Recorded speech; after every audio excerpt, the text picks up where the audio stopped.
अरे ओ भैया, आप कौन हैं? आप तो मेरे गुरुजी के ठाकुर नहीं हो, फिर आप कौन हैं? मैं इंद्रदेव हूँ। कौन इंद्रदेव? मैं किसी इंद्र विंदर को नहीं जानता। मैंने तो पहले तुम्हें कभी नहीं देखा। मेरा नाम इंद्रदेव है, मैं पानी की बारिश करता हूँ। अच्छा, चलो ठीक है। अब आ ही गए हो तो एक तरफ बैठ जाओ। पता नहीं आज कौन। पिछले भाग में आप लोगों ने देखा कि अढ़ैया ब्राह्मण के कारण गुरुजी को समस्त देवगणों के दर्शन हो जाते हैं, जिस कारण गुरुजी अढ़ैया को बहुत स्नेह करने लगते हैं। एक दिन गुरुजी 10 वर्षों की तपस्या करने के लिए हिमालय पर्वत पर जाने लगते हैं और वो अढ़ैया से कहते हैं, अढ़ैया, मैं तपस्या करने हिमालय जा रहा हूँ। आज से तुम आश्रम का ध्यान रखना। अब तो तुम एकादशी का व्रत करना मत भूलना, याद रखना मेरी बात। और हाँ, ठाकुर जी को भोग लगाना मत भूलना अढ़ैया। जी गुरुजी। गुरुजी वहां से चले जाते हैं। कुछ दिन बाद एकादशी आ जाती है और अढ़ैया मन है मन सोचता है, इस बार चलो एकादशी का व्रत कर ही लेते हैं अढ़ैया। दूसरा मन कहता है, अरे अढ़ैया, तू 2.5 किलो की बाटी खाने वाला पेटू है क्या? एकादशी का व्रत कर पाएगा? अगर व्रत टूटा तो महापाप होगा ना अढ़ैया। ना तूने गुरुजी से पहले ही बोल दिया था कि तू उपवास नहीं कर सकता, फिर तुम क्यों चिंता करता है? अरे ये तो मैं भूल ही गया था। पिछली एकादशी पर कुछ अधिक ही भीड़ भाड़ हो गई थी, जिस कारण मैं भरपेट भोजन नहीं कर पाया था। इस बार मैं कुछ अधिक ही राशन लेकर जंगल में जाकर रसोई पालूंगा। अढ़ैया बाजार निकल जाता है और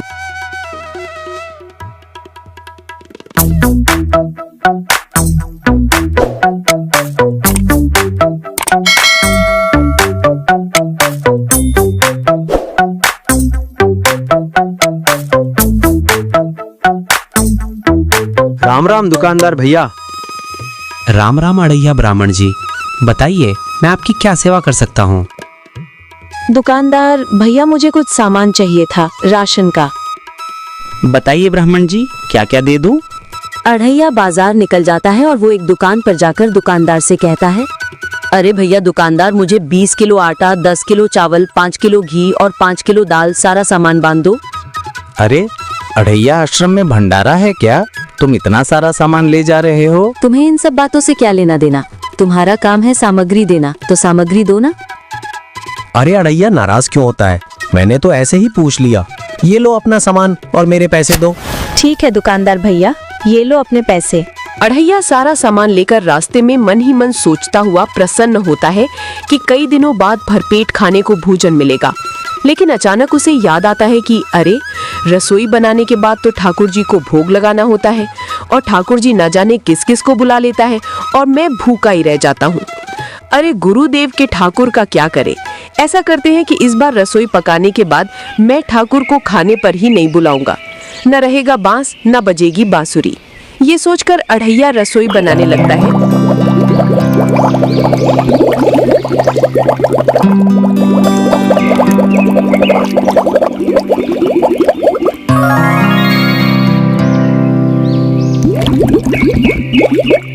अढ़ैया के द्वारा पकाए जाने वाली रसोई की खुशबू सारे ब्रह्मांड में फैलने लगती है, जिसकी खुशबू की चर्चा स्वर्ग में सभी देवगण करने लगते हैं। रसोई की खुशबू पाते ही नारद जी बोल ही पड़ते हैं, नारायण नारायण, कितनी सुगंध है अढ़ैया की इस रसोई में। लगता है आज फिर से भंडारा खाने को मिलेगा। यहाँ जंगल में भगवान राम सीता जी से कहते हैं, जानकी अढ़ैया की रसोई पाए हुए कई दिन बीत गए हैं। एक बार फिर से अढ़ैया की रसोई खाने का मन हो रहा है।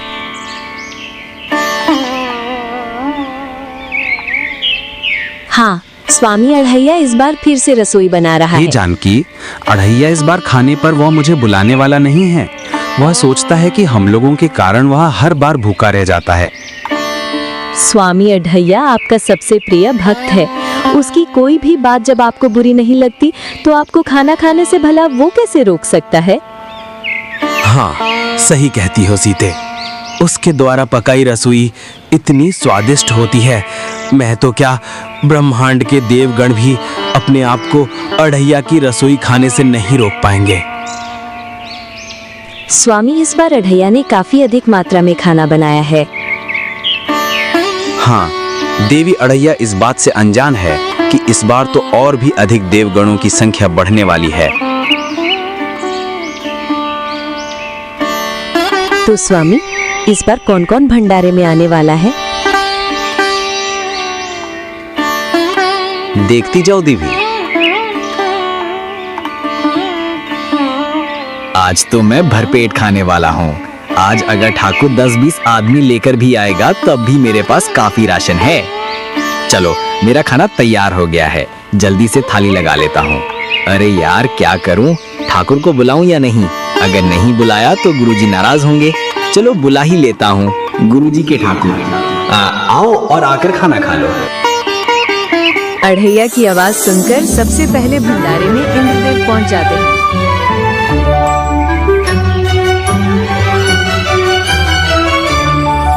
अरे ओ भैया, आप कौन हैं?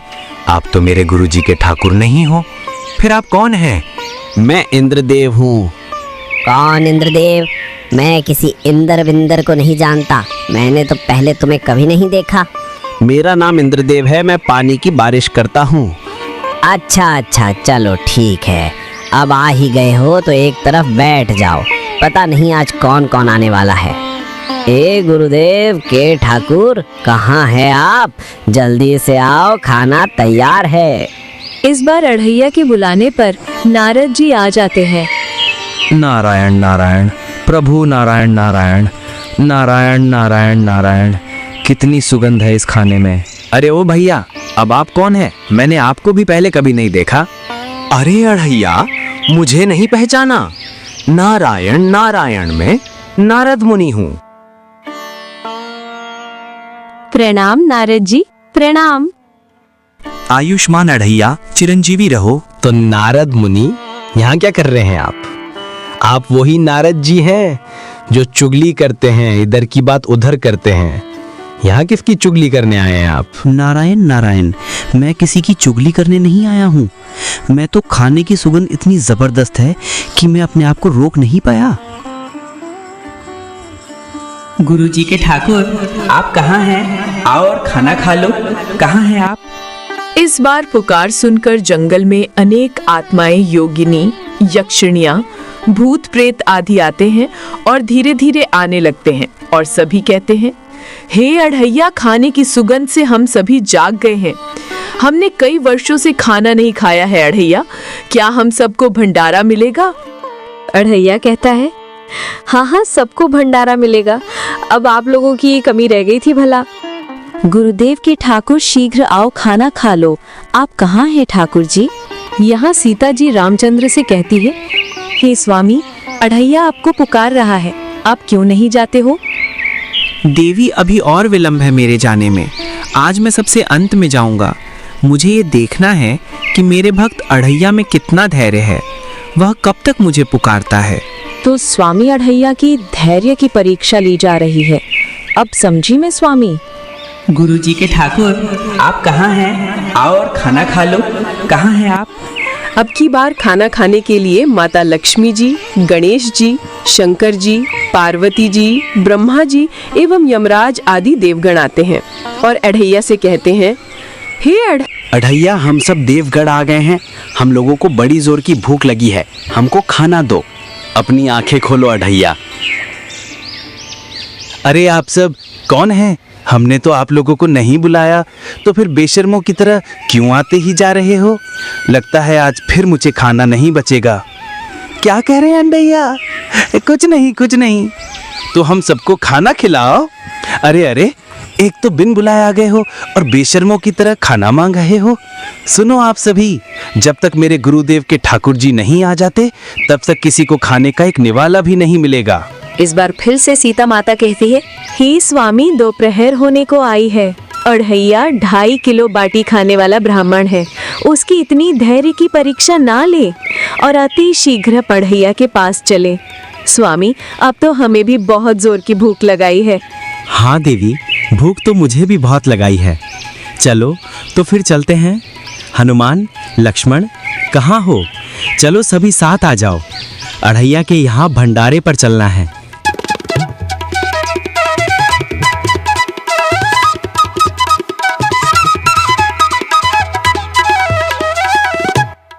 हे गुरुदेव के ठाकुर कहाँ हैं आप? खाना तैयार है, जल्दी आ जाइए गुरुदेव जी के ठाकुर। अढ़ैया अपनी आंखें खोलता है और कहता है, हे गुरुदेव के ठाकुर जी, आने में इतना विलंब क्यों किया? आने में इस बार अधिक दूरी पर था, इसलिए आने में वक्त लग गया। चलिए ठाकुर जी, भोग लगा लीजिए। जैसे ही भगवान राम खाना खाने बैठते हैं, यहाँ कई राक्षसों का हमला हो जाता है और राक्षस खाने पर टूट पड़ते हैं। तभी भगवान रामचंद्र अपनी तीर वाणों से सभी को मार भगाते हैं और खाना स्वयं खाते हैं और अन्य सभी उपस्थित देवगणों को भी खिला देते हैं। इस बार देवगणों, भूत प्रेतों, आत्माओं की इतनी अधिक संख्या हो जाती है कि अढ़ैया को खाने का एक भी निवाला नहीं बचता है।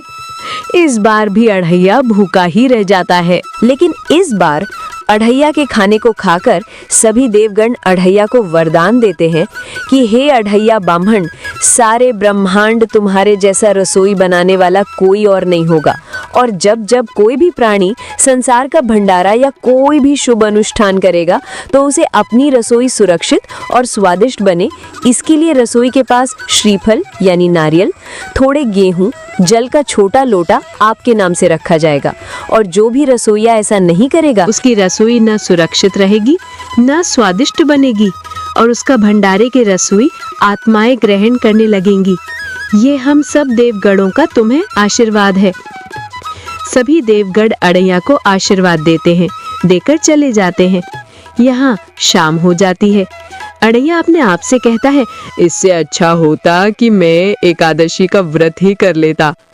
इस प्रकार अढ़ैया का एकादशी का व्रत भी पूरा हो जाता है।